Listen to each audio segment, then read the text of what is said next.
விழுப்புரத்தில் பொதுமக்கள் குளிர்ந்த மோர் வழங்கி தாகத்தை தீர்த்த போக்குவரத்து காவல்துறையினர். சிறியவர்கள் பெரியவர்கள் என பலரும் மோர் அருந்தி போக்குவரத்து காவல்துறைக்கு நன்றி தெரிவித்த நெகிழ்ச்சி சம்பவம். விழுப்புரம் 4 முனை சந்திப்பில் போக்குவரத்து காவல்துறை சார்பில் பொதுமக்களுக்கு வெயிலின் தாகத்தை அறிந்து குளிர்ந்த மோர்களை வழங்கும் நிகழ்ச்சி நடைபெற்றது.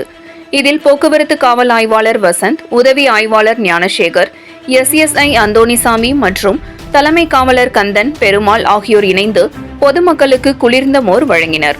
இதில் சிறியவர்கள் முதல் பெரியவர்கள் வரை மோர் வாங்கி அருந்தி தாகத்தை தீர்த்து போக்குவரத்து காவல்துறைக்கு நன்றிகளையும் பாராட்டுகளையும் தெரிவித்தனர்.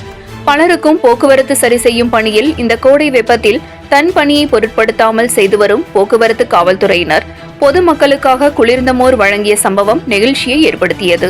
இந்த மோர் வழங்கும் நிகழ்ச்சியில் தனியார் அறக்கட்டளையின் அருள்ராஜ் மற்றும் தன்னார்வலர்கள் ஆனந்த், ஜான், சரவணன் உள்ளிட்ட நபர்களும் காவல்துறைக்கு உதவி செய்தனர். 7 Green News செய்திகளுக்காக விழுப்புரம் மாவட்ட செய்தியாளர் S. கலைக்குமார்.